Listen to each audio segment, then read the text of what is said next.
For some reason, and I don't know why, but every once in a while, Spirit will show up to me and it gets really obnoxious in terms of the way that it wants me to pay attention.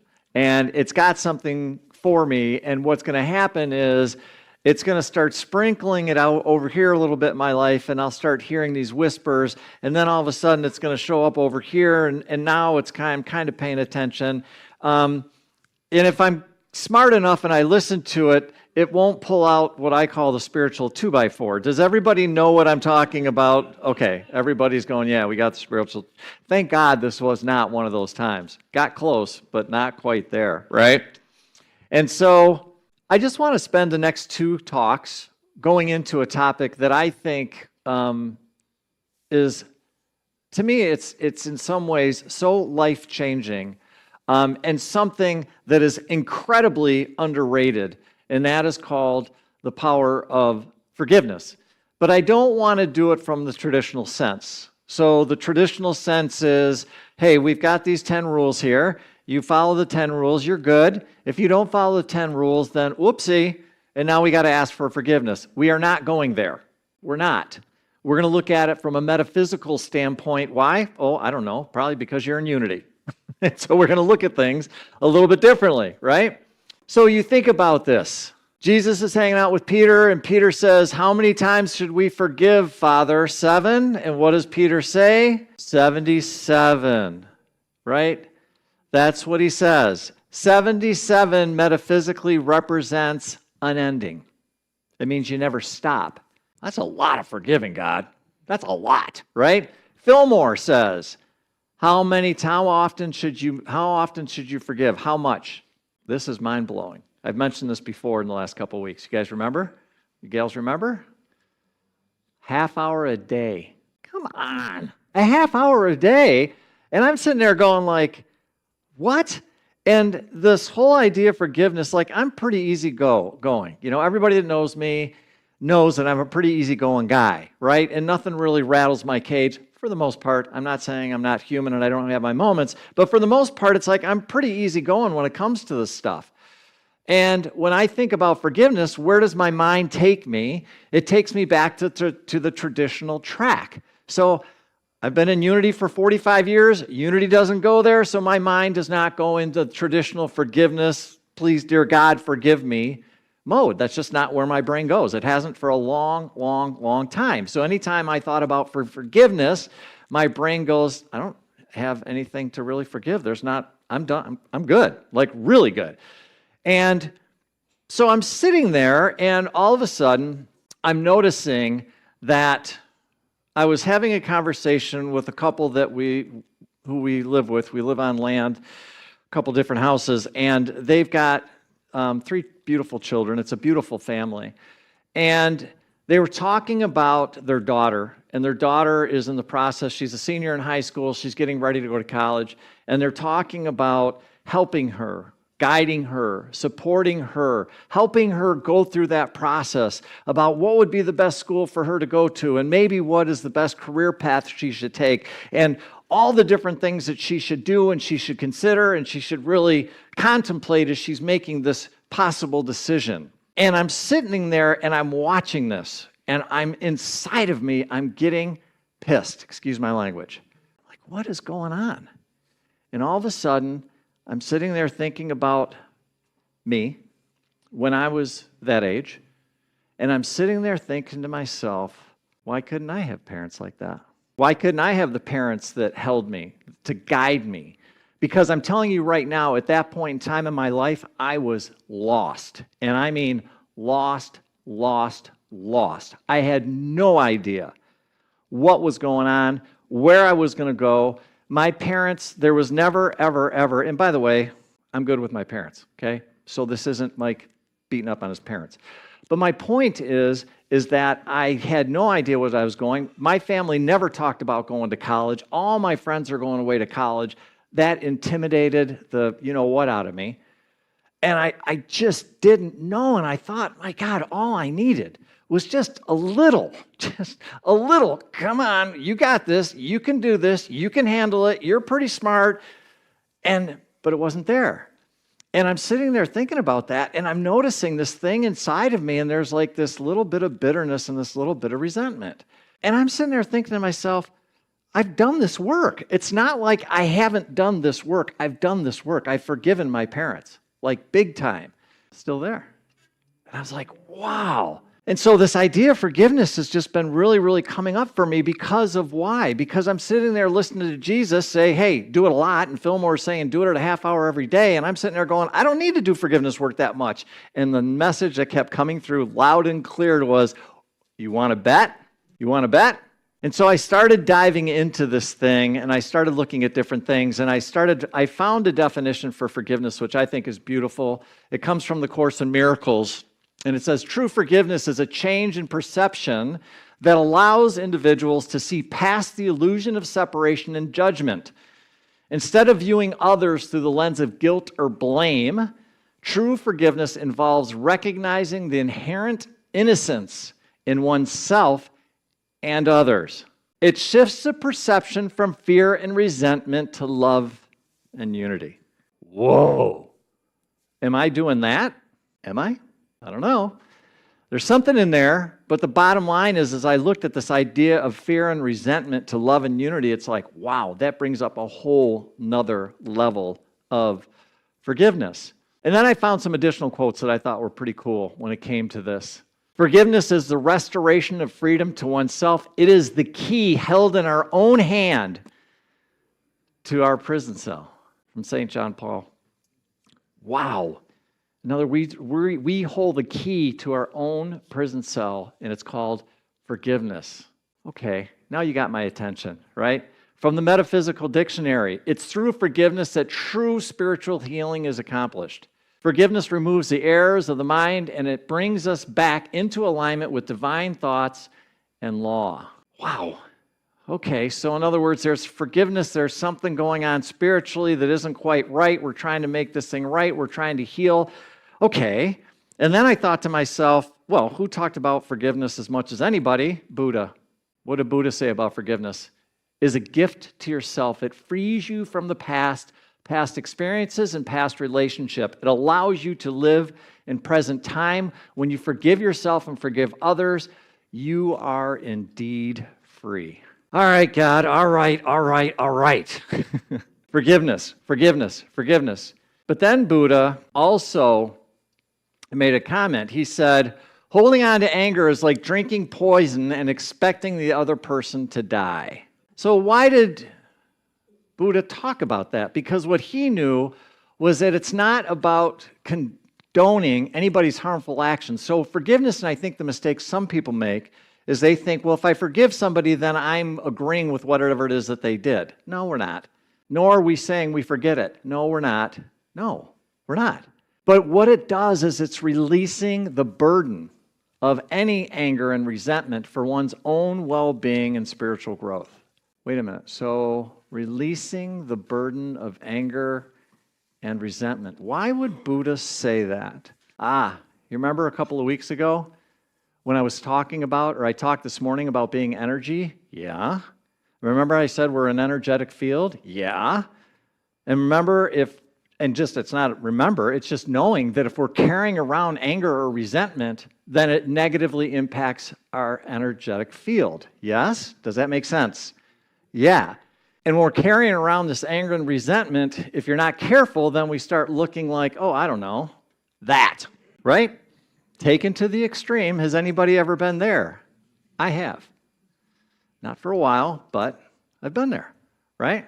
And what's underlying this anger and resentment is ultimately some type of a negative judgment or a condemnation.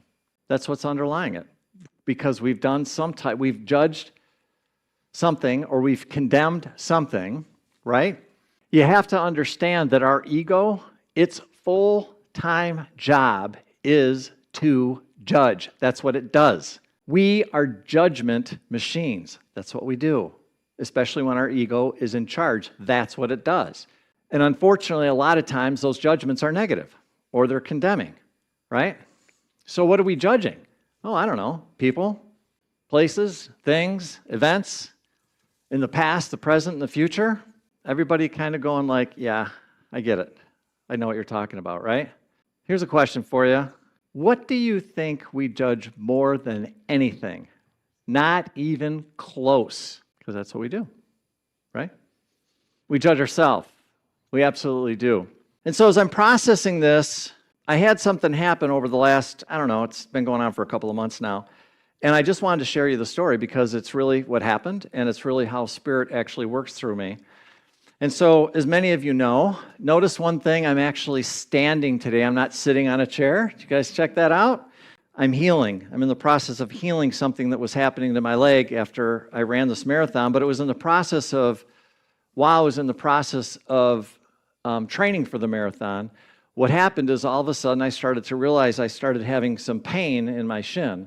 And it started off as just this little tiny thing, and I was just like, oh, it's okay.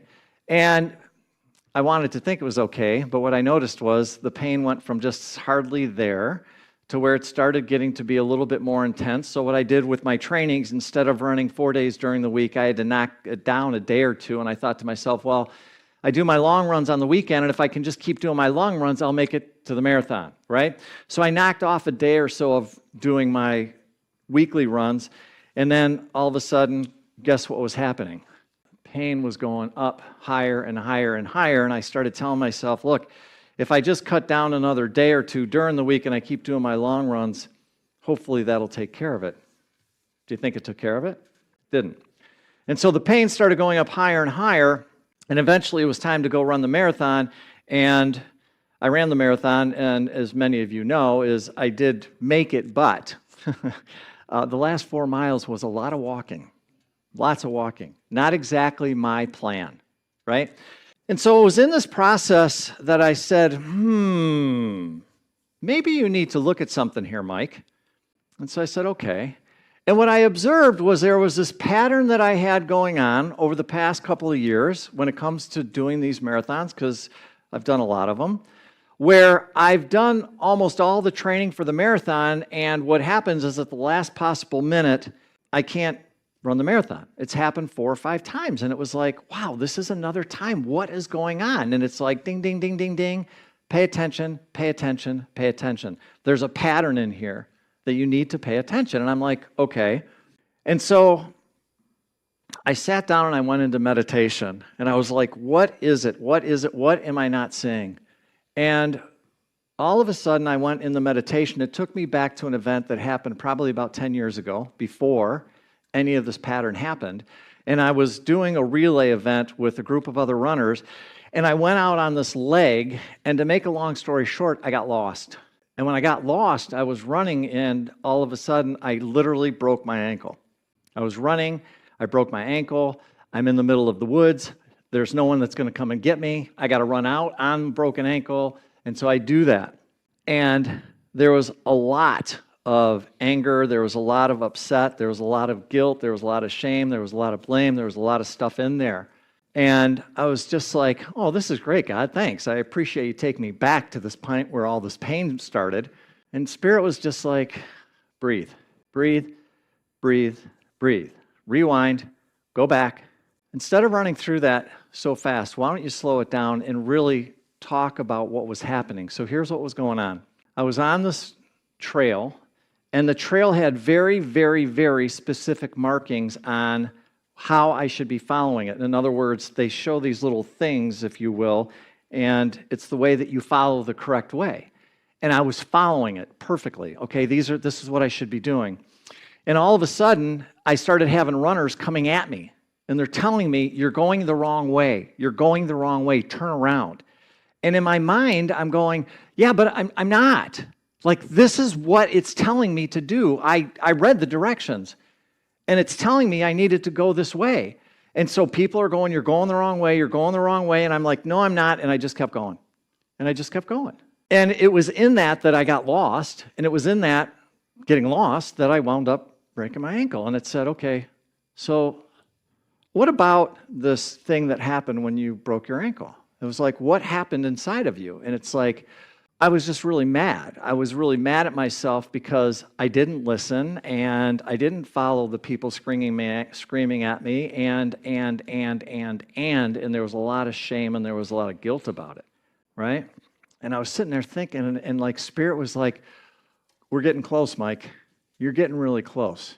So let me get this right. You were on this run, and you basically did every single thing that you thought was the right thing to do, and you got lost. Did you actually do anything wrong? In other words, in that moment, did you really think that you were doing the right thing to the best of your ability? And I was like, well, actually, yeah.